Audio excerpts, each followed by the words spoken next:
technical session. Sir is a fellow member of ICAI and holds a diploma in systems audit. Sir is a known face amongst our fraternity for his extraordinary technical skills.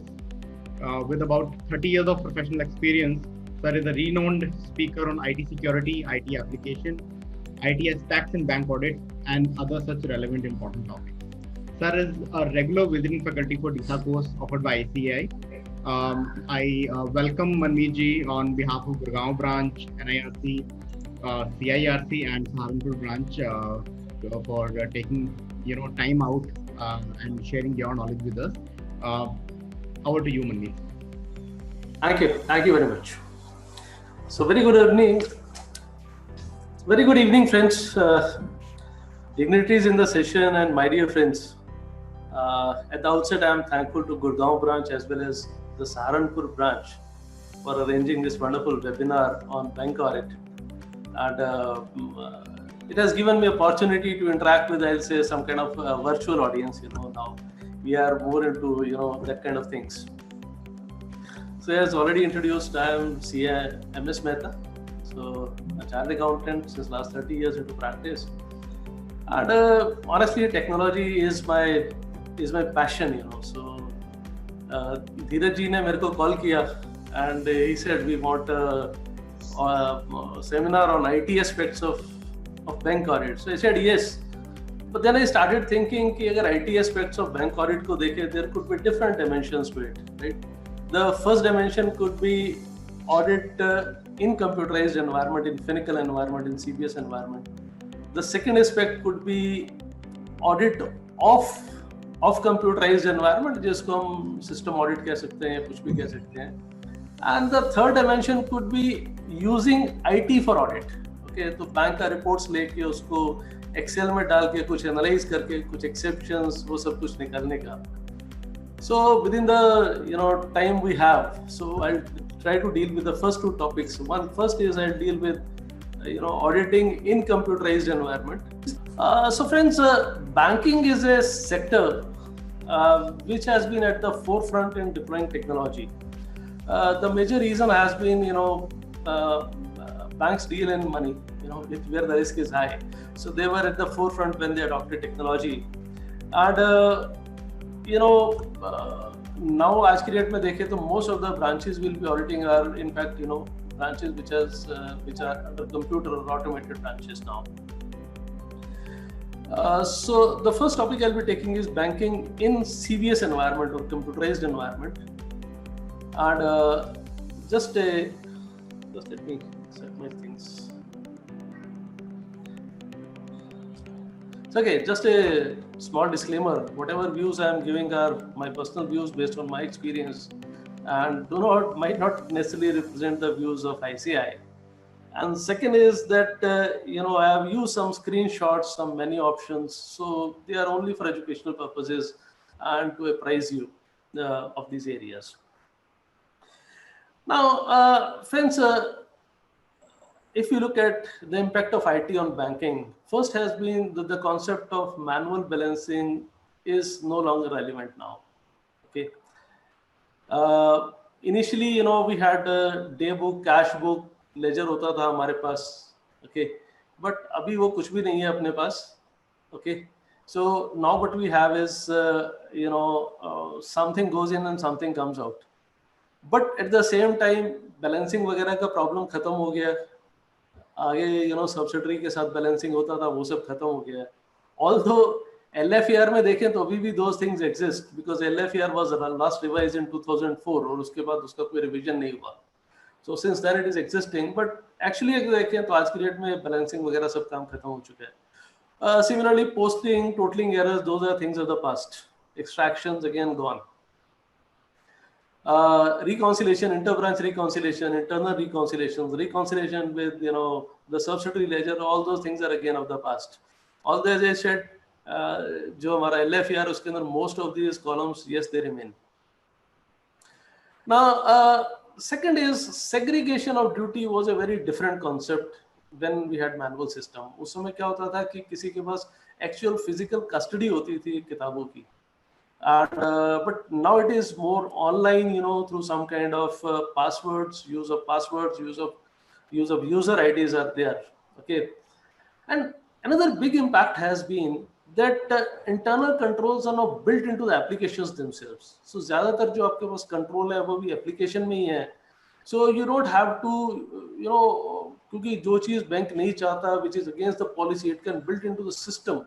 So वो भी again, it's one of the impact of IT on banking. Then modifications are easy because manual में modification नहीं possible होता था, banking में easy होता है, but at the same time it presents a challenge also. उसका challenge ये है कि कोई भी उसको change कर सकता है, transaction को delete कर सकता है, modify कर सकता है. Now at the same time, if you look at risks, one of the big risks is there is lack of transaction trails. एक ज़माना था कि जब in bank we had cash book, ledger, balance books, trial. So अभी वो सब खत्म हो गया. Something goes in and something comes out. अंदर क्या हो रहा है कुछ मालूम नहीं है. So those transaction trails, those traditional trails, they have gone missing. Okay. Then segregation of functions, yes, it can be done through passwords or अभी biometrics और strengthen हो गया है. But yes, it can be compromised. One classic case is that of the PNB, the Nirav Modi case, where this person Shetty had all the 3 passwords of maker, checker, verifier. हालांकि Swift में तीनों चीजें थी, but he was able to compromise all of them. Then the potential for errors and irregularities have increased. The reason is that because everything is inside the system, so koi flag on hai, off hai, so checking all that, tracing all that becomes difficult. So that is where there is a need for increased management supervision which is required. Now, what is the way forward? Okay, so what we have moved is we have moved from ticks to clicks. See, let me tell you, the overall objective and scope of audit does not change with the environment. But what changes is that how we are going to audit it, our audit procedures, they change. Okay. Now, if you look at the way forward, आज की date में broadly देखें तो हमारे पास broadly बात करूं तो we got three applications. हमारे पास Finacle है, हमारे पास TCS का banks है, हमारे पास FlexiCube है. Now, Finacle, let me tell you, is serving around 70% of the banks have adopted Finacle, and सबसे ज़्यादा adoption शायद Finacle का है. Okay. And bank of Baroda में देखें Finacle है, विजय बैंक में Finacle है, देना बैंक में Finacle है. And अगर देखें तो जो मर्जर भी हुआ है बैंक्स का, that is on the basis of application they had. इसीलिए देना बैंक विजय बैंक का मर्जर आपका बैंक ऑफ बड़ौदा में हो गया. Similarly, oriental bank, United bank आपका PNB में हो गया. Reason is कि all of them had Finacle. Similarly, Punjab Sind bank, UCO bank, union bank, इन सब के अंदर अपने Finacle रहता है. The second major is TCS का banks. Now, that is being used by Allahabad Bank, Indian Bank. Again, जो merger हुआ, that is on the same lines, right? Bank of Maharashtra, Central Bank of India, State Bank of India Group, all of them used banks. And the third one is FlexiCube, which is being used by Canara Bank and Syndicate Bank.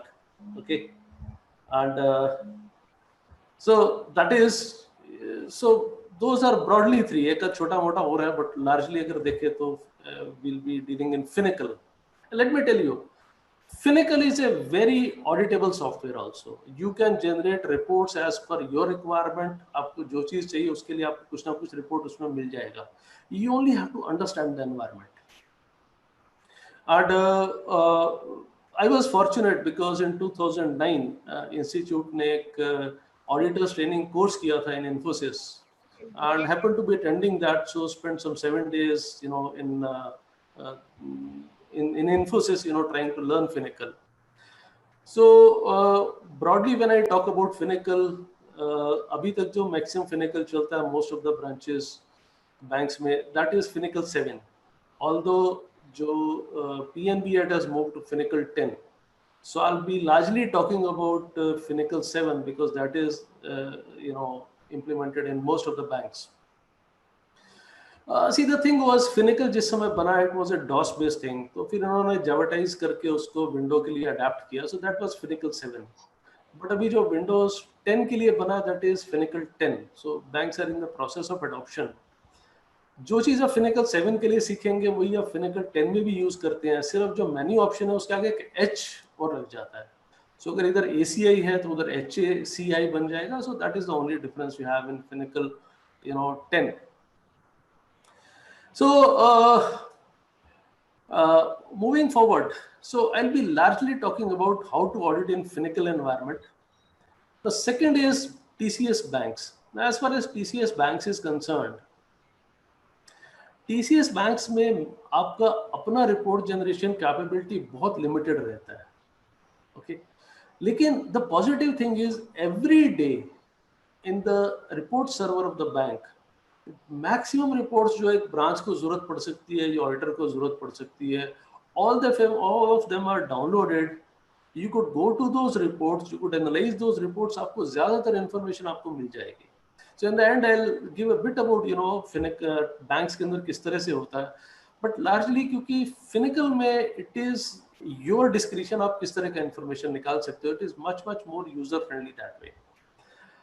Now the third is FlexiCube. FlexiCube में भी report generating capabilities कुछ limited रहती हैं, but बहुत सारी reports उसके अंदर भी रेडीमेड आपको मिल जाएंगे which you can again use.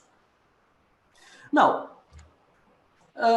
starting with Finacle, थोड़ा सा basic concept will take of Finacle.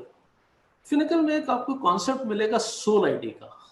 Now SOL ID is basically service outlet. Service outlet से मतलब है जहां पर कोई सर्विस मिल रही है. So that could be a bank branch, that could be an ATM, that could be controlling office.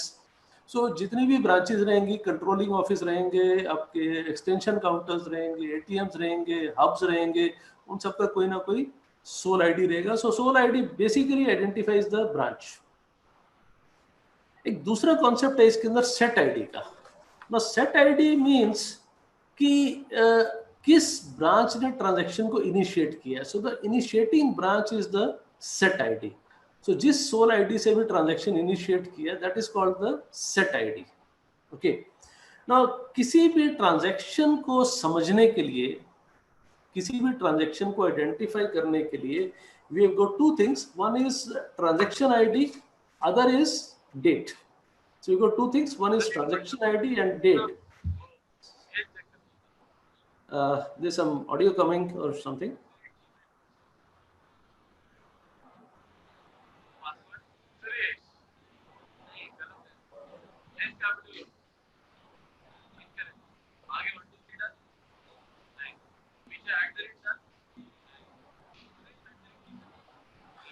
Okay, some sound is coming, I think so. Okay. Okay, so I'm continuing with this. So दूसरा concept है transaction ID का और date का. So transaction ID and date identifies any transaction. तो अगर हम general ledger को समझें in the case of Finacle, तो there is a concept of general ledger and within a general ledger there is a concept of GL subhead और उसके अंदर कोई ना कोई अकाउंट रहता है. So that is the hierarchy we have. We have general ledger, we have GL subhead, and then we got an account. So every account will belong to one or the other GL subhead, and GL subhead would in turn belong to some or the other general ledger. Okay.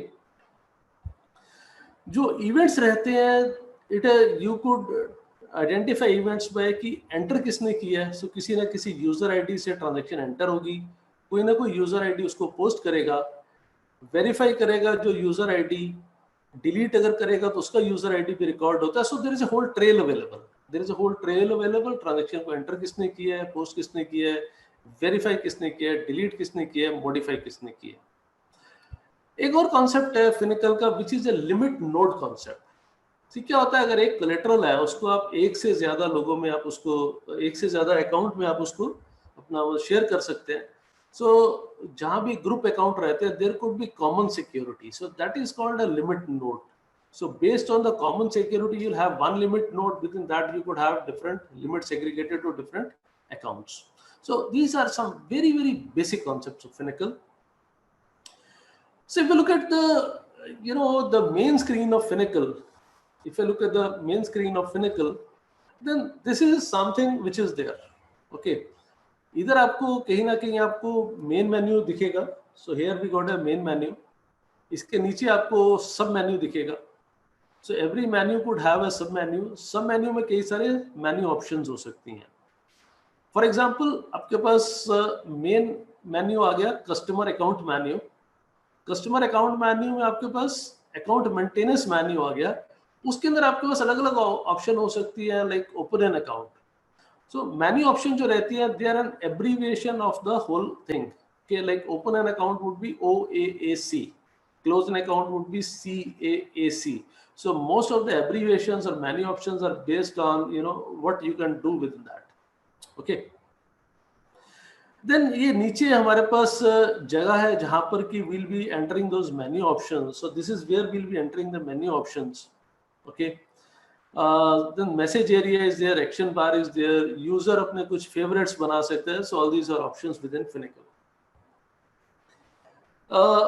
Going further, there is a typical way on how you work with Finacle. Okay. ये चीजें हमारे लिए बहुत जरूरी होती हैं, because if you are going to a branch which has Finacle and you don't understand the environment, जैसे अतुल जी कह रहे थे, branch will most likely try to take advantage of that because you don't know the thing and they'll try to deflect you from whatever you want to do. तो कुछ basic समझ लेते हैं हम रिगार्डिंग Finacle कि Finacle में किस तरह से काम करना है. नंबर 1 इज F1 की. F1 की क्या रहता है? It is a field level help. Okay, suppose एक जगह एक ब्लैंक कॉलम है जहां पर कि आपको कुछ ऑप्शन देना है और आपको समझ में नहीं आ रहा है कि मेरे को क्या ऑप्शन देना है इसमें. You could press F1. Okay, for example जहां 3-4 ऑप्शन है वो आपको 3-4 ऑप्शंस दे देगा. फॉर एग्जाम्पल आपको कहीं डालना है, you want to enter, do you want to verify the transaction, do you want to modify the transaction, do you want to delete the transaction. तो इसके लिए आपके पास ऑप्शन हो सकते हैं, V हो सकता है, M हो सकता है या D हो सकता है. तो जैसे ही आप F1 दबाएंगे तो वो आपको तीनों ऑप्शन दे देगा. Is it verify, V is for verify, M is for modify, D is for delete. सो उसमें से आप जो भी ऑप्शन चाहे आप सिलेक्ट कर सकते हैं. बट जहां भी 2-3 से ज्यादा ऑप्शन लंबा चौड़ा है, many options are there, we've got a concept of F2. तो F2 के साथ पूरा लिस्ट आ जाता है आपके पास. फॉर एग्जाम्पल आपको कहीं स्कीम कोड डालना है, अब आपको मालूम नहीं है स्कीम कोड कौन सा है, उधर आप क्या करेंगे, यू प्रेस F2. जैसे ही F2 दबाएंगे तो जितने भी बैंक में स्कीम कोड है सारे आ जाएंगे. उसमें से आप सिलेक्ट कर सकते हैं. एंड सिलेक्ट करने के लिए आप या तो उसके ऊपर जाके वही वाला कोड इधर डाल सकते हैं, या सेकंड ऑप्शन इज आप शिफ्ट प्लस F4 दबा सकते हैं, जो कि इस लिस्ट में लास्ट वाला ऑप्शन है. देन नॉर्मली आप पाएंगे किसी भी चीज से, जैसे हम एस्केप यूज करते हैं वापस आने के लिए, क्विट या एस्केप या बैक, तो बैंक्स बहुत सारे Finacle ब्रांचेस में आपको की मिलेगा F3. F3 is for going back.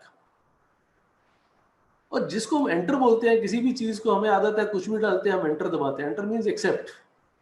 Finacle के अंदर ये जो ऑप्शन होगा ये F4 के साथ होगा. F4 मींस यू जो भी आपने डाला you accept that option. Let me tell you sharing a very actual case. अभी एक बैंक में जा रहा था, since I am used to Finacle and adapted to that. So he was telling me the same thing. He said यार जो auditor आता है उनको नॉर्मली Finacle वगैरह कुछ पता नहीं होता और उनको कई चीज़ों में बेवकूफ़ बनाना बहुत आसान होता है. जो थोड़ा बहुत सीख भी आता है वो बोलते हैं कि ये काम ये वाला मेन्यू ऑप्शन लगाओ, तो हम मेन्यू ऑप्शन डाल के F4 के बजाय F3 कर देते हैं और वो बैक आ जाता है और हम ऑडिटर को बोलते हैं कि यार ये ऑप्शन है नहीं हमारे यहाँ. So why this happens? Because we are not aware of the various options. So once you become aware of these options, then let me tell you, your respect, your everything increases in the branch. So we need to be aware of the systems. तो जहाँ पर बहुत सारी list रहती है, हमें जैसे keyboard पे आदत होती है नीचे जाने के लिए पेज डाउन करने की या ऊपर जाने के लिए पेज अप करने के लिए. Finacle में ऑप्शन रहती है कंट्रोल D या control U. Control D means control down means it's a kind of A page down, and control U means page up. पूरा का पूरा ऑप्शन आपके पास पेज अप पेज डाउन का काम करेगा. Then one very important function for you which could help you a lot is control E. Control E is explode.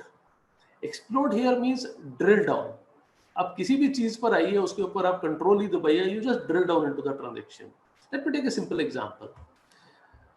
आपके पास ledger account आ रहा है, लेजर अकाउंट में कई सारे ट्रांजैक्शंस आ रहे हैं. आप किसी एक ट्रांजैक्शन को पूरा देखना चाहते हो कि इसमें कौन सा पार्ट डेबिट हुआ है, उसकी वेरियस लेग्स देखना चाहते हो, आप उस ट्रांजैक्शन पे आके सिर्फ कंट्रोल ही दबा दीजिए. You go inside the transaction, आपको पूरा का पूरा ट्रांजैक्शन नजर आ जाएगा. सो कंट्रोल ही let me tell you is a very very important option. एक चौथा ऑप्शन रहता है शिफ्ट 4. तो शिफ्ट प्लस F4 किस लिए रहता है कि अपने पास लिस्ट आया, अपने को जो चीज चाहिए उसके ऊपर आए, हमने शिफ्ट F4 दबाया, दैट थिंग गेट सिलेक्टेड. हालांकि आगे जाके मैं एग्जांपल से भी आपको ज्यादातर चीजें समझाऊंगा, but just giving the basics of Finacle. Okay, so those are some very very basic functions which we need to know when we are working with Finacle. Okay. Now, I'll be sharing this list also, I'll be sharing this presentation also with you. Now, I'll take first a very simple example and explain how we can work using various menu options. Then I'll be discussing various options और उसको LFAR में किधर हम क्या चीज करने के कहाँ काम कर सकते हैं. Now friends, एक मैं simple सा option ले रहा हूँ which is ACI. ACI means Account Inquiry. So अपने को किसी भी अकाउंट का पूरा इंफॉर्मेशन चाहिए, we could go through ACI. And initially I was talking of Finacle 10, जैसे PNB में यूज हो रहा है. तो PNB में ये जो फंक्शन आपका काम करेगा that would be HACI. So H उसके पहले लग जाता है. सिर्फ हर जितने भी मैंने ऑप्शन में डिस्कस करूंगा उससे पहले आपको H लगाना है. लाइक इसके अंदर देखेंगे तो अपने पास क्या आएगा, HACI.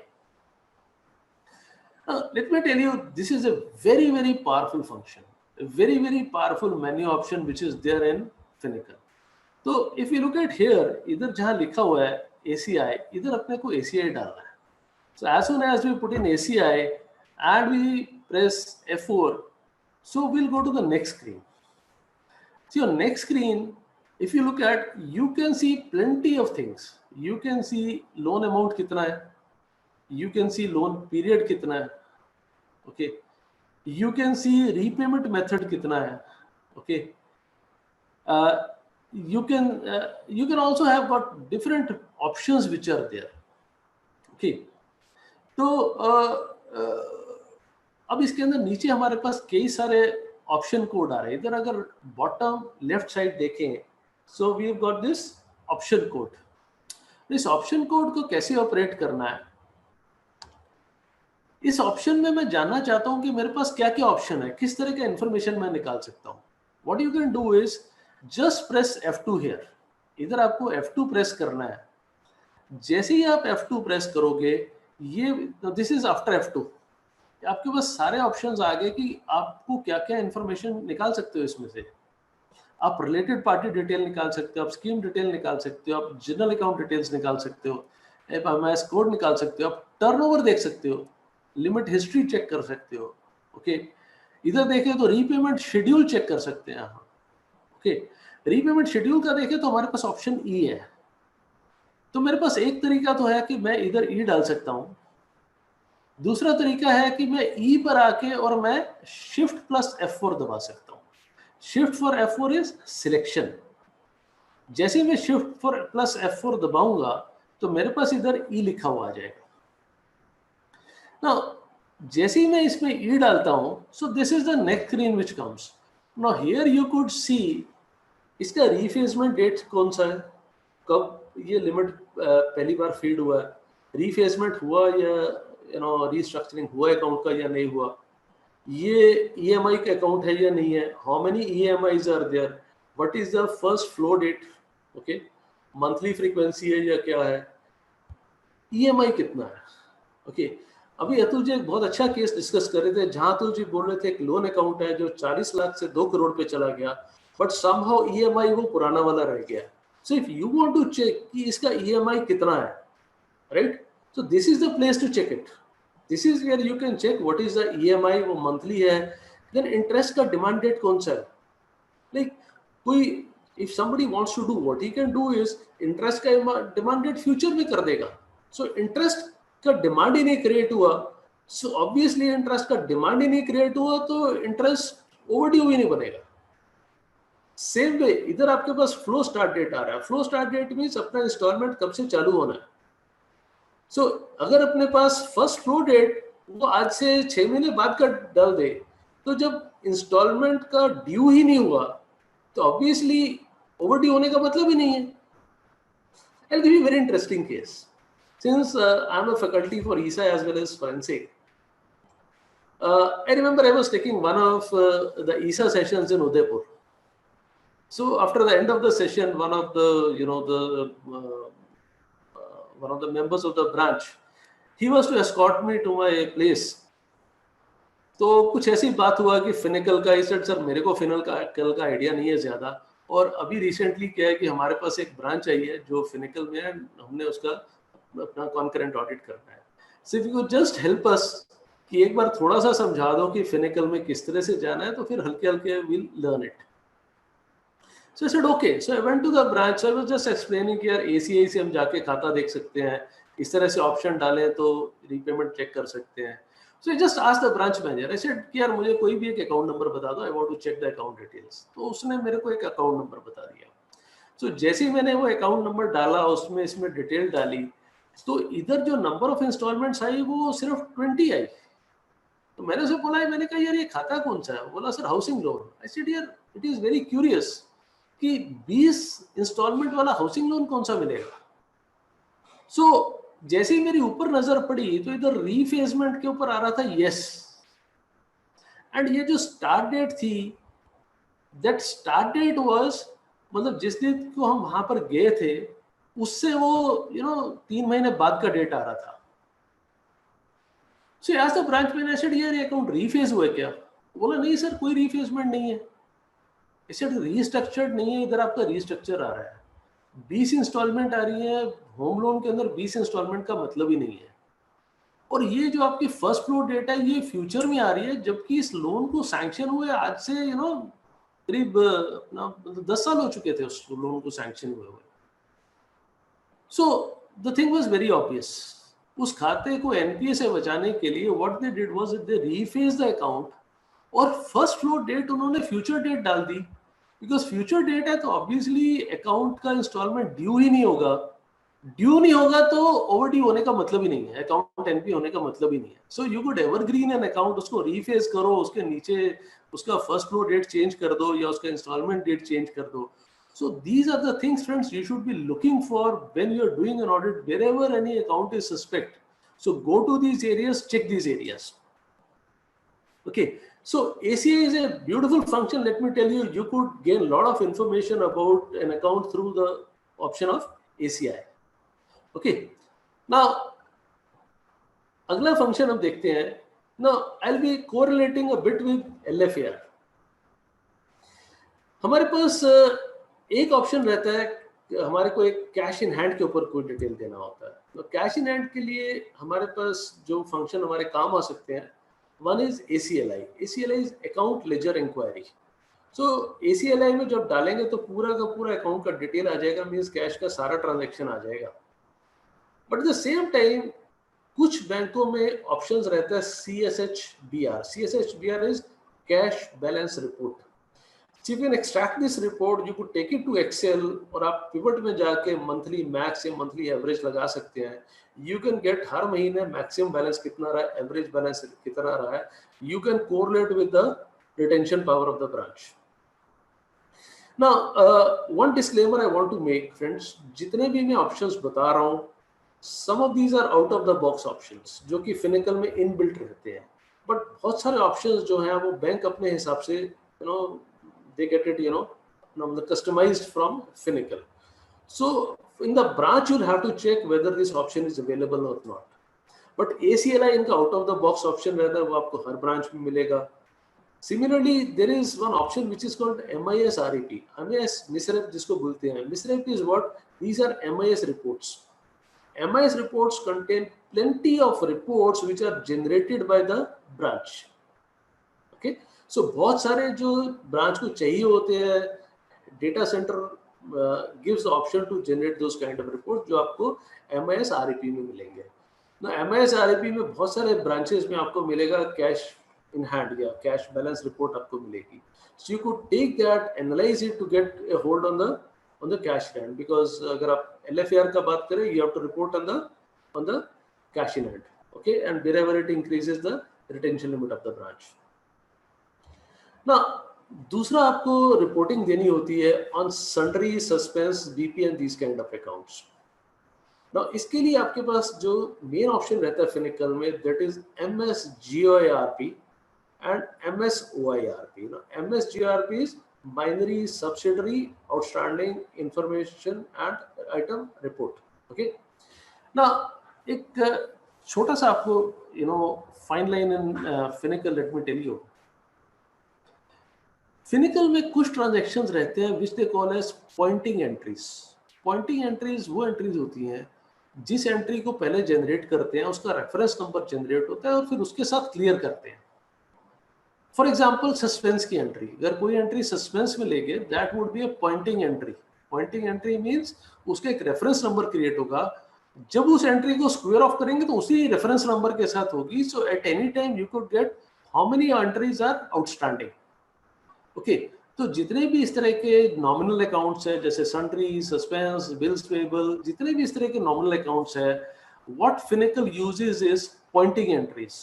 So जितनी भी पॉइंटिंग एंट्रीज है उनका रिपोर्ट जनरेट करने के लिए you have the option of MSGOIRP.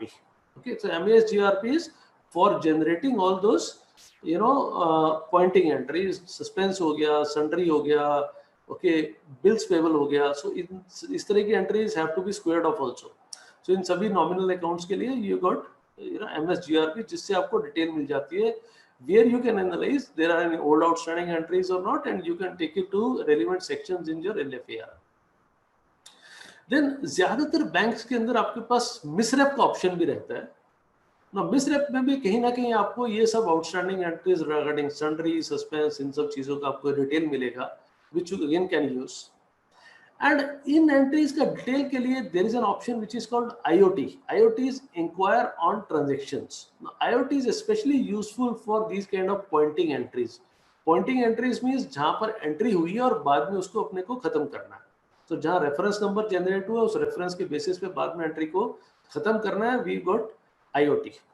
Okay. Then going forward, एक फिनिकल में मेन्यू ऑप्शन है FTA. Let me tell you, FTA is a very, very powerful function if you want to look at exceptions within Finacle. Okay, I'll show you with example also the FTI. Okay, you want to look for debit transactions in income heads, which is very relevant for you. Because there can't be a debit. If there's a debit transaction in income head, then probably something fishy could have been done, right? Similarly, deleted transaction आपको check करनी है, तो आप कैसे check कर सकते हैं कौन सी ट्रांजेक्शन डिलीट हुई है? ओके, या transaction by some specific user ID, you suspect this person is इसने कुछ ऐसा ट्रांजेक्शन ये कर देता है, he is not a reliable person. You want to check only transactions relating to that specific user ID, or you want to check for high value transactions. So in सब के लिए we got this beautiful function which is called FTI, which is Financial Transaction Inquiry. मैं इसको detail में आपको समझाता हूँ. जिसे भी आप FTI में जाएंगे तो कुछ ऐसा स्क्रीन आपके पास आएगा. Then this screen if you look at, okay, इसके अंदर आप फिल्टर कर सकते हैं ट्रांजैक्शन को based on so many different criteria which you are seeing. Okay, for example, इधर आता है आपके पास transaction amount high. Now, transaction amount high means आपने डाला transaction amount high 49,999 और इधर transaction type में आपने डाला cash. Now, you could check up कि 49,999 का कितना transaction हुआ है. Means those could be fishy areas जहाँ पर कोई draft बनवाने की कोशिश की गई है by through cash. ठीक है? So with appropriate flags, you could get all the drafts which are made just under the threshold level. Okay, या 1 लाख से नीचे किया या whatever, सो कोई भी आपको थ्रेशोल्ड, या you want to see very high value transaction, ठीक है, कि 10 लाख से ऊपर कितनी ट्रांजैक्शंस है, या 25 लाख से ऊपर या 1 करोड़ से ऊपर कितने ट्रांजैक्शन है. Again through this you can check it. Okay, then इधर देखिए अपने पास रहता है entered user ID. Entered user ID means कि किसी यूजर आईडी ने कौन कौन सा ट्रांजेक्शन किया है. सो एंटर्ड यूजर आईडी का आपको फायदा ये रहता है कि आप किसी यूजर आईडी को देखना, you could see only transaction relating to that. No अभी अगर आपने डाला इधर entered user ID, one specific user ID, और इधर आपने ट्रांजेक्शन स्टेटस के अंदर डाल दिया D. D means deleted transaction. So you can see इस यूजर आईडी की कितनी ट्रांजेक्शंस डिलीट हुई हैं. Okay, so you could see all the transactions which had been created or deleted by some specific user ID. So all those could be some fishy areas which you need to take care. So that is why what I say is financial transaction inquiry is a very, very powerful function which you have within, Finacle, through which you can isolate any kind of transactions as per your criteria. Okay, now going further, एक area जो आपका naturally concern रहेगा और आपको देखना भी चाहिए, that is EXCP RPT. Now EXCP RPT is exception reports. अब एक्सेप्शन रिपोर्ट आप जनरेट कर सकते हैं ऑन ए सेट और of a set. On a set means सिर्फ मेरी ब्रांच के एक्सेप्शन रिपोर्ट नहीं, जो मेरी ब्रांच से किसी दूसरी ब्रांच के ऊपर जनरेट किया या किसी दूसरी ब्रांच ने मेरे ऊपर कोई जनरेट किया, you could see all of them. इसके अंदर फर्दर फिल्टर लगा सकते हो. आपको फाइनेंशियल ट्रांजैक्शन या आप नॉन फाइनेंशियल ट्रांजैक्शन के लिए भी you can check for exception reports, because non financial transaction का जो इम्पैक्ट हो सकता है वो कहीं ज्यादा हो सकता है as compare to financial transaction. ना नॉन फाइनेंशियल ट्रांजैक्शन के लिए एक आपके पास बहुत अच्छा फंक्शन रहता है, मेन्यू ऑप्शन रहता है, which is AFI, which is audit file inquiry. So based on any event आप उस तरह की सारी इंक्वायरी कर सकते हैं कि इस तरह का इवेंट हुआ, you will check for those events.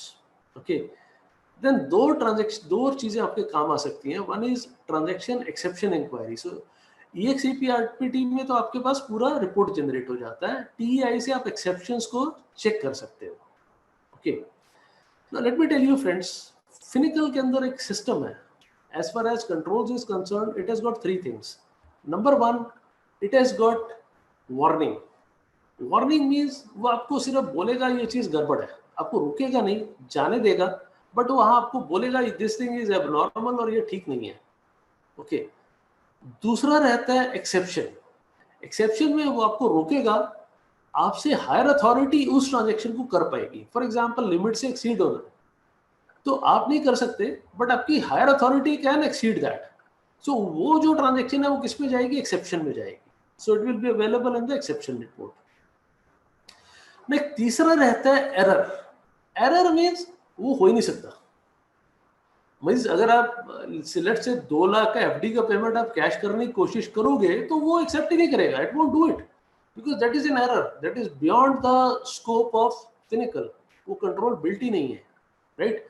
So TI से आप एक्सेप्शंस देख सकते हो, and ATI से you could check for abnormal transactions. Okay, let me give you example of these 2 things. Okay, तो पहला है आपका TI. तो TI में अकाउंट डेबिटेड विदाउट दैट और account balance below the limit या इस तरह की जो भी ट्रांजैक्शंस है, जो भी एक्सेप्शंस है which have been defined as exception in the parameters in the exception master, वो इस तरह में सारी आपके पास आ जाती हैं. Now, this is abnormal transaction. Abnormal means आपको वार्निंग दे रहा है, which is not normal. तो ये abnormal transaction को जनरली स्कीम वाइज डेवलप कर दिया जाता है. फॉर एग्जांपल न्यू अकाउंट, नया खाता है, उसमें आपने लिमिट स्पेसिफाई कर दी कि यार नया खाता अगर इससे ऊपर जाएगा take it in abnormal transaction so that somebody can review whether the transaction is genuine or not. Okay, similarly dormant account abnormal limit increases. dormant account है, उसकी लिमिट एक्सीड कर दी है किसी ने. So these are all which are defined at the scheme level. और ऐसा कुछ abnormal transaction होता है, you could get this kind of a report, you could inquire for that and see what kind of exceptions again could be there. Then एक और बहुत अच्छा option है which is called CUS. CUS is customer selection. You can select customer as per your criteria. Well, let me show it in detail. For example आपको जानना है कि इसमें कितने कस्टमर है which are under health code 1 और 2 और 3 और 4 और 7 और 8. अब किसके अंदर NPA कितने हैं, इसमें लॉस एसेट्स कितने हैं. You could just define health code और हेल्थ कोड से आप सिलेक्ट करेंगे तो आपके पास वो सारे कस्टमर आ जाएंगे which are in health code 1, 2 और 3 और 4 और 8. एक इसका दूसरा बहुत अच्छा यूज हमने किया है, that is with this thing which is called TDS exempted. What we do is we go for TDS exempted where the flag is yes. तो हमारे पास एक कस्टमर लिस्ट आ जाती है which have all been exempted, means उसके अंदर bank ने TDS नहीं काटा। See by default Finacle TDS काटेगा, अगर आपको उसको ओवरराइड करना है तो आपको इसको येस करना पड़ेगा, तो फिर उस कस्टमर के ऊपर फिनिकल टीडीएस नहीं काटेगा, राइट। सो हमारे लिए सबसे बढ़िया तरीका होता है, क्योंकि हमारे को 3CD में भी रिपोर्ट करना है टीडीएस कटा है या नहीं कटा, so we generate this list में हमारे पास आ जाता है कौन से अकाउंट्स एग्जेम्प्ट है। We then tell the branch कि हमारे को इसका 15G 15H या जो भी कोरिलेशन है क्यों नहीं काटा गया, we could seek reasons and we could report it in 3CD। So this is again a very good usage of CUS. Now TDS, going further into TDS, we got these two reports. One is TDS Rep.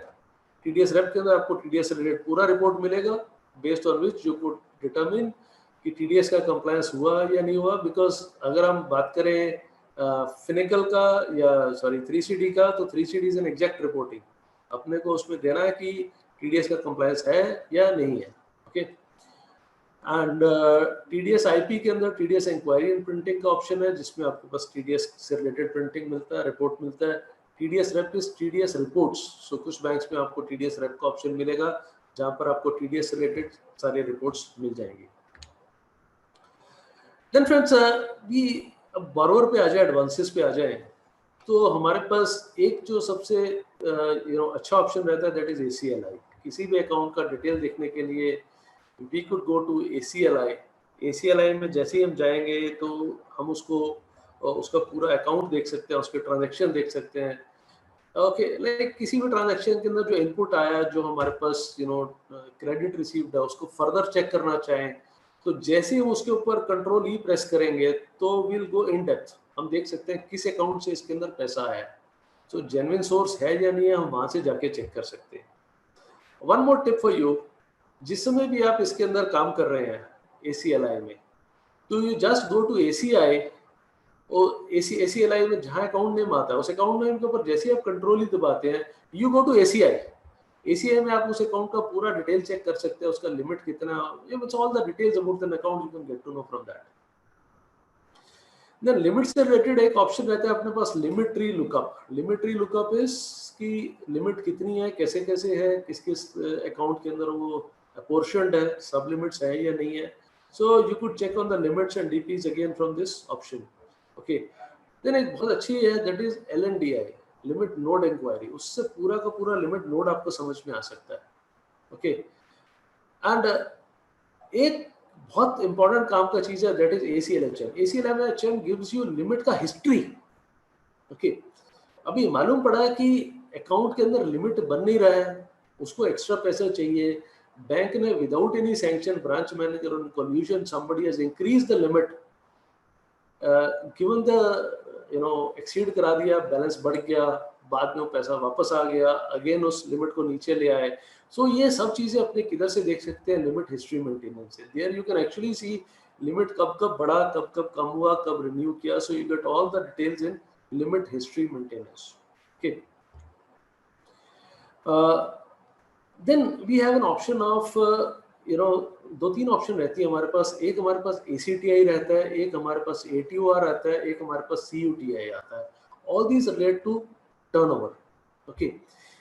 ACTI से हम किसी भी account के अंदर turnover check कर सकते हैं, कितना टर्नओवर है, ओके। सिमिलरली कुछ बैंक के अंदर एक रिपोर्ट जनरेट होता है ATOR, ATOR is account turnover report.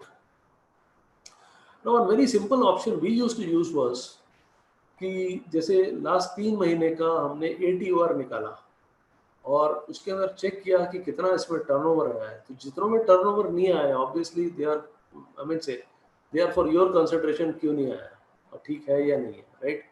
या इसी तरह हम we used to generate one report which was from September to December, neither from January to March, so by correlating it we could get जहाँ जहाँ turnover insufficient है, yet was not able to meet the interest, so that's a very good, but इसको bypass bank कर सकता है। Bypass ऐसे कर सकता है कि वो जिसको हम बोलेंगे ना कि काइंड ऑफ फिक्टिशियस उसमें क्रेडिट डाल दिया किसी खाते से, फिर उसको डेबिट करके निकाल दिया, सो ऐसी चीजें ATOR में of course it will represent as a credit. So ATOR को आपको विद कॉशन देखना है, उसको कोरिलेट करना है with other factors, only then you will be able to use 80 और इन ए प्रॉपर वे. सो टर्नओवर को ब्लैंकेटली ले लेंगे तो अपने को प्रॉब्लम रहेगा. So we are, this is just one piece of evidence जिसको हम बाकी चीजों से कोरिलेट करेंगे. Only then we could get कि उसमें प्रॉपर टर्नओवर है या नहीं है, रिकवरी है या नहीं है. Okay. Similarly customer turnover, CUTI से हमारे को पूरे कस्टमर का टर्नओवर मिल जाता है कि उसका कितना टर्नओवर रहा है. Okay. Now advances are related as far as security is concerned. तो हमारे पास एक ऑप्शन रहता है SRM का. SRM is security register maintenance. So any kind of security, collateral है, primary है, stock है, debt है, everything has to be put in SRM. तो SRM में जो स्टॉक डाला है उसी के थ्रू ही वो DP लिमिट वो सब चीजें कैलकुलेट करता है. सो अगर आपको वो चेक करना है तो अपने जा सकते हैं सिक्योरिटी रजिस्टर मेंटेनेंस में, where we can look for various securities. किसी का सिक्योरिटी अपने को चेक करना है सफिशिएंट है या नहीं है, उसके थ्रू होता है. या SEC DET से भी आपको सिक्योरिटी डिटेल वाइज मिल जाएगी, कितना कितना सिक्योरिटी है, कैसे कैसे उन्होंने रिपोर्ट किया है. कुछ बैंक्स के अंदर आपको मिलेगा एक बहुत अच्छा स्टेटमेंट जनरेट होता है which is STK-STMT. STK-MT is stock statement received. उसमें आपके पास अकाउंट वाइज आ जाता है कि लास्ट इसका कौन सी डेट का कितना स्टॉक स्टेटमेंट आया है. So that you can correlate with the file, with the physical file which has been maintained by the branch, and you could check कि ये इन अकॉर्डेंस विद है या नहीं, एक्चुअली भी आया या नहीं आया. Because what the bank could do is it could just put on the limit without actually put in the stock statement, without actually receiving the stock statement. So इसको आपके पास अगर STK STMT आ गया, then one of your articles or somebody can check it whether that is actually existing or not. Okay. Then एक report आता है INSEXPD. INSEXPD is insurance expired report. The insurance expired report is कि जिस case में insurance expired है, so if you have to comment on insurance, this is again a good option which you have INSEXPD. इससे आपको मालूम पड़ जाएगा किस किस केस में इंश्योरेंस एक्सपायर्ड है. You could go further. Then some banks have got very beautiful report. Like एक बैंक में एक रिपोर्ट आता है MIS SRM. This is a beautiful report and we used it quite a lot in that bank for concurrent and even revenue audits. See, MIS SRM में क्या है कि आपके पास पूरे अकाउंट्स का डिटेल होता है और उसके आगे लिखा होता है इसमें क्या क्या सिक्योरिटी है. एंड रिपोर्ट बहुत बढ़िया था. उसके अंदर ये भी लिखा होता है the security is a deposit account. तो उस डिपॉजिट अकाउंट का डिटेल भी होता है. उस डिपॉजिट अकाउंट के आगे पूरी डिटेल्स भी वो साथ ही साथ कलेक्ट कर लेता है. So how we used it. So एक तो क्योंकि उसको एक्सेल में लेके फिल्टर कर लिया, जहां जहां स्टॉक स्टेटमेंट है तो उससे अपने स्टॉक वैल्यू चेक कर सकते हैं. दूसरा एक बहुत अच्छा उसका यूजेज उसका किया, दैट इज जहां जहां डिपॉजिट है तो एक तरफ तो हमारे पास आ रहा है कि एडवांस का इंटरेस्ट रेट क्या है, दूसरी तरफ हमारा आगे उसके अगेंस्ट डिपॉजिट कौन सा रखा है, उस डिपॉजिट का इंटरेस्ट रेट क्या है. राइट. हमारे पास दो कॉलम्स आगे. तो we just selected for wherever the security was a deposit. तो this was very important wherever we had loan against deposit. जहां भी हमारे पास डिमांड लोन्स थे, लोन अगेंस्ट डिपॉजिट था, ये हमारे बहुत काम आया. So we had at one side we had loan का इंटरेस्ट रेट, दूसरी साइड आया हमारा डिपॉजिट का इंटरेस्ट रेट. तो दोस्तों फिनिकल में बहुत सारे ब्रांचेस में एक छोटा सा लेक्यूना है. लेक्यूना ये है कि डिपॉजिट का इंटरेस्ट रेट ऑटोमेटिक, LAD का जो लोन अगेंस्ट डिपॉजिट है उसका इंटरेस्ट रेट ऑटोमेटिकली डिपॉजिट से नहीं डिराइव होता. It is manually fed in many of the banks. Okay. तो वो क्या करते हैं, डिपॉजिट का रेट देखते हैं, जितना स्प्रेड चाहिए उतना स्प्रेड डाल के वो इंटरेस्ट रेट डाल देते थे. बट बहुत बार क्या होता है, there is a declining interest regime, जैसे आजकल चल रहा है. ओके. नाउ सपोज कई बार इंक्रीजिंग रेजिम होता है, कई बार डिक्लाइनिंग रेजिम होता है. आजकल डिक्लाइनिंग है, but there was a time when there was increasing interest regime. Deposit mature हुआ, रिन्यू हो गया at a higher interest rate, but loan के अंदर इंटरेस्ट रेट वही चलता रहा जो पहले चल रहा है. So it was never change. I still remember हम एक ब्रांच का हमारे को रिवेन्यू ऑडिट करना था. It was in a residential area और उस ब्रांच में खास एडवांस था ही नहीं. The only advance they have was for HUDA, the Haryana urban development authority. सिर्फ उसी का उनके पास होम लोन का एडवांस था. That was at a predetermined rate. तो but being convergent with these areas, हमने उसका रिपोर्ट MIS SRM पहले से निकाल लिया था और उसको हम एनालाइज कर चुके थे. So we had taken out all those cases जहां पर कि लोन का इंटरेस्ट रेट कम है, डिपॉजिट का इंटरेस्ट रेट ज्यादा या रिक्विजिट स्प्रेड नहीं है. So we identified around 10 cases which were like that.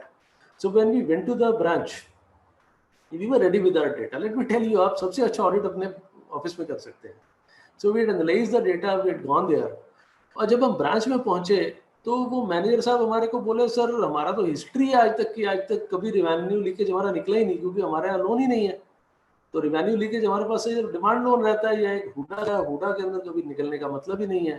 There is just one rate of interest और बाकी हमारे पास छोटे मोटे डिमांड लोन है. इसके अलावा हमारे पास लोन पोर्टफोलियो में कुछ है ही नहीं. इसे यार ठीक है यार, अब आया है, लेट अस ट्राई समथिंग, एक बार देख तो लो. कह रहे सर मोस्ट वेलकम. तो I just open my laptop. मैंने बोला यार ये मेरे को 6 आइटम दिखा दे, इसके अलावा मुझे कुछ नहीं देखना. Okay, this is all I want to C.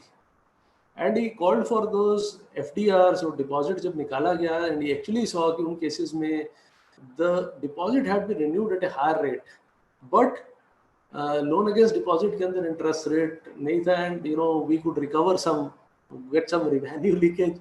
So like बोला कि सर यहाँ आज तक नहीं निकला, you are the first person जिसने कुछ रिवेन्यू लीकेज निकाला. सो पॉइंट इज रिपोर्ट्स बहुत सारी है बैंक में, उसको कैसे यूज करना है, that is your experience, that is you know your dexterity which comes into play. Okay, तो रिन्यूअल्स के लिए अगेन एक अच्छा रिपोर्ट रहता है विच इज LAROR, जिसमें कि लोन सैंक्शन लिमिट का रिपोर्ट रहता है. उसमें आप देख सकते हैं कि अकाउंट रिन्यू हुआ या नहीं हुआ. सो रिन्यूअल्स एंड रिव्यूअल्स आप उधर से चेक कर सकते हैं. नो, इसमें क्या है कि जरूरी नहीं है कि फिनिकल में रिव्यू करने से अकाउंट एक्चुअली रिव्यू हो गया हो. So you have to cross check with the documentation also, but yes it will give you lot of information.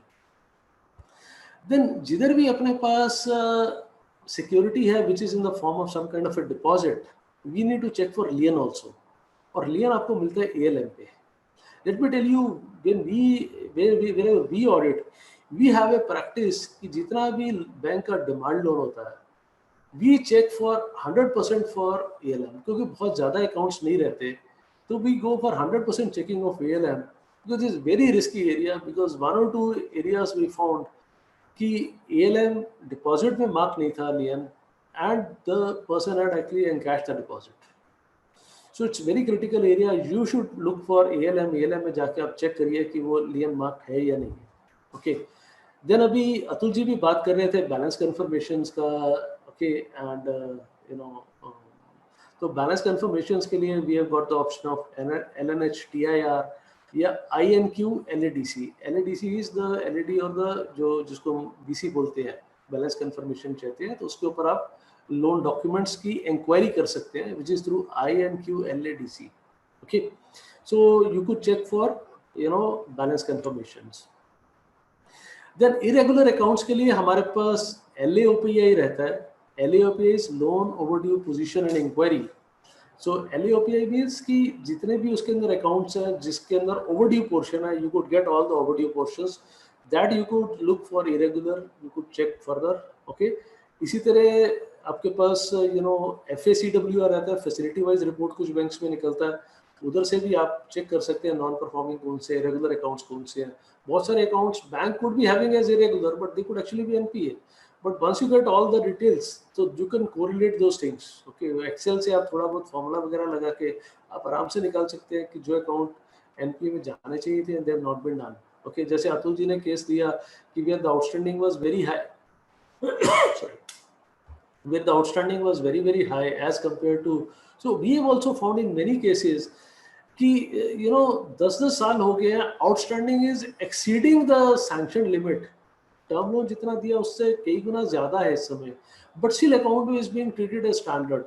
So वो आपको इधर जाके you could see for irregular portions, those things you could you know check with these. Okay, इसी तरह आपका ACS रहता है, आप अकाउंट सिलेक्शन कर सकते हैं. आप ये चेक कर सकते हैं कि मेरे को मान लिया व्हीकल लोन के अंदर मेरे को चेक करना है कि जो खाते मेरे स्टैंडर्ड अकाउंट्स हैं, तो यू कुड जस्ट ACS से क्या आप अकाउंट अपनी मर्जी से सिलेक्ट कर सकते हैं. So it's a kind of a filter for all the accounts. So you could just go and check it there. Similarly, कुछ बैंक्स के अंदर CLAGI के नाम से this is again report for irregular accounts. So bank to bank आपको कुछ अलग अलग मिल सकते हैं. So these are some of the options through which you could go for you know irregular accounts and non-performing accounts. Now this is LAOPI. LAOPI में देखिए आप as define कर सकते हैं, आप किस डेट को चाह रहे हैं. ओके, आपको 3 महीने से ज्यादा ओवरड्यू चाहिए, कितने % ओवरड्यू चाहिए. I mean say you can select it whatever way you want. Okay, and you could get information out of that. Then non fund के लिए बात करें तो हमारे पास जीआई का ऑप्शन है, guarantee inquiry. Okay, then we got GNR. Okay, GNR relates to guarantee expired not renewed. So wherever guarantees have expired, they have not been renewed. So we have the option of GNR, guarantee expired not renewed. Okay, similarly guarantee invoked not paid के आपको information चाहिए तो GI PNP आपसे मिल जाएगा. As far as LCs are concerned, तो DSQRY is one area where you could have it. Okay. Documentary credit inquiry. So this is for the non-fund based. Okay. Now LC purchase के लिए आपको bill inquiry से मिल सकता है या foreign bill inquiry, wherever foreign LCs are there you could find through FBI. Okay. तो foreign bills inquiry से आपको मिल सकता है, bills inquiry से मिल सकता है, you could be getting details and you could go further. Now थोड़ा सा income expenditure को देख लेते हैं. Now income expenditure के लिए, because there were some queries also to Atul ji regarding income, regarding the interest rates and all that. Okay, so let me delve a bit on that. Okay, हमारे पास ये कुछ options है जो हमारे पास आती हैं. One is INTREP. INTREP is interest report. तो उसके अंदर आपके पास account wise report आ जाएगी कि किस खाते में कितना interest लगा है. So that you can check. Okay. Then एक इंपॉर्टेंट होता है INTTI. INTTI से क्या है, आपको इंटरेस्ट रेट हिस्ट्री मिलेगा. ओके फ्रेंड्स, अब questions are coming. I think so I just end it because the time is short. I just end it and then we could take the questions. I think so it's okay with you, right? So we are on INTTI. INTTI आपको देता है rate history inquiry. तो कभी interest rate बढ़ा या कम हुआ, you could check through interest rate history. Now AINT RPT आप किसी भी उसका यूजिंग AINT RPT आप इंटरेस्ट रेट दोबारा से कैलकुलेट करके चेक कर सकते हो कि ये ठीक कैलकुलेट हुआ था या नहीं हुआ था. So it will give you kind of a product sheet. आपको प्रोडक्ट शीट देगा, ओके, पूरा डिटेल्स देगा कि इंटरेस्ट का कैलकुलेशन कैसे हुआ है. अभी अतुल जी एक बहुत अच्छा जिक्र कर रहे थे. ही वाज सेइंग कि इंटरेस्ट दो चीजें हो सकती है, या तो इंटरेस्ट रेट टेबल से इंटरेस्ट रेट डिराइव हो सकता है, या ब्रांच उसको मैनुअली फीड कर सकती है. तो जहां भी ब्रांच उसको मैनुअली फीड करती है और ये चेंज करती है, it is done through something called as prefent. Prefent is preferential interest. ये नेगेटिव भी हो सकता है, पॉजिटिव भी हो सकता है. This is one very very critical area, let me tell you. Okay, now for example interest rate as per the product type उसका होना चाहिए, मान लिया अपना 10%, और ब्रांच ने उसके अंदर प्रेफरेंस डाल दिया -5, तो फिनिकल एक्चुअली क्या चार्ज करेगा? जस्ट 5%. एंड कुछ बैंक्स के अंदर आपके पास एक रिपोर्ट ही निकलती है प्रेफरेंट आपको देता है किस किस खाते में कितना प्रेफरेंट डला हुआ है. So I can tell you practically we have seen in some banks जहां पर ड्यू टू सम मिस्टेक और इट वाज अ फ्रॉड और व्हाटएवर यू कॉल इट, वो जितना रेट उन्होंने डाला इंटरेस्ट टेबल में उतना माइनस उन्होंने गलती से या क्या प्रेफरेंट में भी डाल दिया. With the result zero interest was being charged. So preferent is one area which you need to check. Okay, फिर हमारे पास एक रहता है CUSM कस्टमर समरी है, जहां पर कि कस्टमर का सारा डिटेल आता है, विच ऑल्सो इंक्लूड्स इंटरेस्ट कितना चार्ज किया है, कितना उस कस्टमर को आपने कितना इंटरेस्ट लिया है, कितना दिया है. So all this details are there. As far as charges are concerned, this again is very good report, which is CHGIR. CHGIR is Charges General Report. So जितने भी इसी by default Finacle will charge the charges as per the charges parameters. लेकिन bank अपनी मर्जी से उसको override कर सकता है. सो अपने लिए इंपॉर्टेंट क्या होता है, वी गो टू CHGIR, उसमें एक ऑप्शन रहता है ओवररिडन का. सो ओवररिडन फ्लैग को यस करके आप निकाल लें कि कौन कौन से केसेस में ओवरराइड हुआ है. Okay, for example by default draft के चार्जेस लगाएगा, लेकिन अगर किसी लोन के डिसबर्समेंट के लिए ड्राफ्ट बना है तो प्रॉब्ली बैंक का पॉलिसी बोलता है कि उस केस में हमारे को उसका एक्सचेंज नहीं चार्ज करना. So the manager can manually override it, but the same time वो किसी जानने वाले के भी चार्जेस को ओवरराइड कर सकता है. सो अपने लिए इंपॉर्टेंट क्या होता है, ओवररिडन चार्जेस. तो जहां भी ओवररिडन है तो ओवररिडन चार्जेस से अपने को समझ में आ जाएगा कहाँ का ओवरराइड किया है, तो we could seek justification whether it was justified और not. Okay, and next is stationery physical verification. और स्टेशनरी का भी अपने को चाहिए होता है, तो वी गॉट ISRA जो हमारे को इन्वेंटरी दे देता है. Okay, and friends, her bank के अंदर कोई ना कोई ऑप्शन है, मिसरेप हो सकता है। हर बैंक ने अपना अपना नाम, जैसे बैंक ऑफ इंडिया में जाएंगे BOI रेप मिल जाएगा, बैंक ऑफ बड़ौदा में जाएंगे बॉब मेन्यू मिल जाएगा, PNB में जाएंगे PNB RPT मिल जाएंगी। सो क्या है कि हर बैंक ने अपना कोई ना कोई MIS रिपोर्टिंग का एक मेन्यू ऑप्शन बनाया हुआ है। You will find plenty and plenty of reports relating to everything you want in those options which are there. और आपको एक और पते की बात बताता हूँ। आप एक ऑप्शन नोट कीजिएगा, MOPTI। कोई आपको समझ में नहीं आता कि ये ऑप्शन इस बैंक में है या नहीं है, you go to MOPTI, वो देता है आपको कि ये मेन्यू ऑप्शन का इंक्वायरी आपको वहाँ मिल जाएगा कि ये मेन्यू उस बैंक में है या नहीं है। सो MIS रेप किसी भी बैंक पे जाए, उसका जो भी MIS रेप है, PNB RPT है, BOI रेप है, उसको एक बार एक्सप्लोर करें। You will find plenty of reports जिसके थ्रू कि आप एक अच्छा ऑडिट कर सकते हैं, एनालाइज कर सकते हैं इंफॉर्मेशन को। नाउ अ बिट अबाउट कि आपको सॉफ्ट कॉपी में रिपोर्ट कैसे मिलेगा।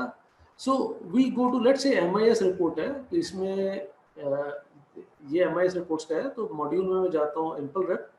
अब ये एम्पल रेप में जाना है, किसी में F2 दबाऊंगा, मेरे पास सारे वो आ जाएंगे, उसमें से जिसको मुझे सिलेक्ट करना है मैं सिलेक्ट कर लूंगा। Once I am in this, I press F4, तो मेरे पास रिपोर्ट नंबर आ जाएगा। Once you go to this report, तो अभी मैं इस रिपोर्ट को जनरेट कर सकता हूँ। तो जैसे ही मैं F4 दबाऊंगा तो इस तरह का ऑप्शन रहता है, you want to generate a report. मैंने एरिया दिया, I want to know exempt TDS कौन कौन से हैं।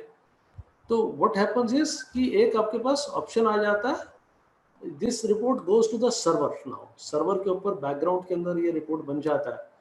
अपने पास ऑप्शन रहता है PR का, using PR we could go to the server. इधर हमारे पास ये सारे ऑप्शंस हैं, हम ऑप्शन डाल सकते हैं। You want to print a report, you want to delete a report, you want to, सिर्फ आपको रिपोर्ट पढ़ना है तो आप T डाल देंगे, प्रिंट करना है तो P डाल देंगे।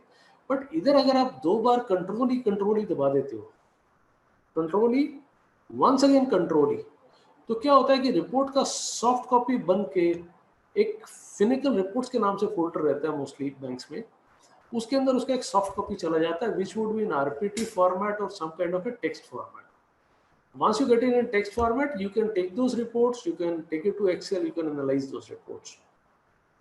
So friends, I'm going a bit fast because the time is a bit constrained. So this was as far as Finacle is concerned. Now, as far as banks is concerned, मैं हल्का सा आपको overview banks का भी दे देता हूँ. Okay. Now, banks में कुछ इस तरह से ऑप्शन रहता है, इस तरह से आपके पास मेन्यू ऑप्शन आता है जिसमें ये इंक्वायरीज इंपॉर्टेंट एरिया रहता है। अपने को कुछ चीज सर्च करनी है, we could go to inquiries. इसमें लॉन्ग इंक्वायरी, शॉर्ट इंक्वायरी, दोनों तरह का इंक्वायरीज रहता है। So you could have a like a short inquiry. जैसे मैंने लोन्स का शॉर्ट इंक्वायरी किया तो मेरे पास ये लोन का सारा डिटेल आ जाता है, किस डेट को अप्रूव हुआ, लास्ट एडवांस डेट क्या है,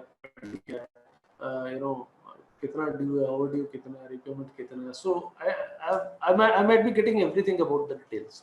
ओके, लेकिन बैंक्स के जो सबसे बड़ा जो फीचर है वो आपके पास रहता है ये रिपोर्ट फोल्डर। जनरली आप बैंक्स में जाएंगे, रिपोर्ट फोल्डर में आपको इस तरह के फोल्डर्स मिलेंगे जिसके अंदर हर चीज से रिलेटेड आपको कई सारी रिपोर्ट्स मिलती हैं। ओके, लाइक डिपॉजिट है आपके पास, फॉरेक्स है, गवर्नमेंट बिजनेस है, ये सभी रहती हैं। लाइक अगर मैं इंपॉर्टेंट रिपोर्ट्स फॉर BMs ये वाले फोल्डर में जाता हूँ, so what I get is CCOD balance file. तो मेरे पास पूरे CCOD का मेरे को डंप एक तरह का मिल गया जिसको मैं फर्दर एनालाइज कर सकता हूँ। ओके, इसी तरह exception report for interest rate variation, जहाँ भी इंटरेस्ट रेट वेरिएशन है उसका मिल गया। Okay, exceptional teller reset, okay, irregular excess drawn, okay, probable NPA, so probable NPA का रिपोर्ट मिल जाएगा। So that you could check ये probable NPA whether the NPA has been suppressed और you are getting it properly or not. इसी तरह अगर loans में देखें तो ये ढेर सारे on everything you would conceive you'll find a report. So banks का जो सबसे बड़ा फीचर है that is the report folder. If you can get hold of reports, you can get hold of lot of things. You could analyze the data. You could get plenty of options which are there. So friends, that was a bit about how to audit in in computerized environment.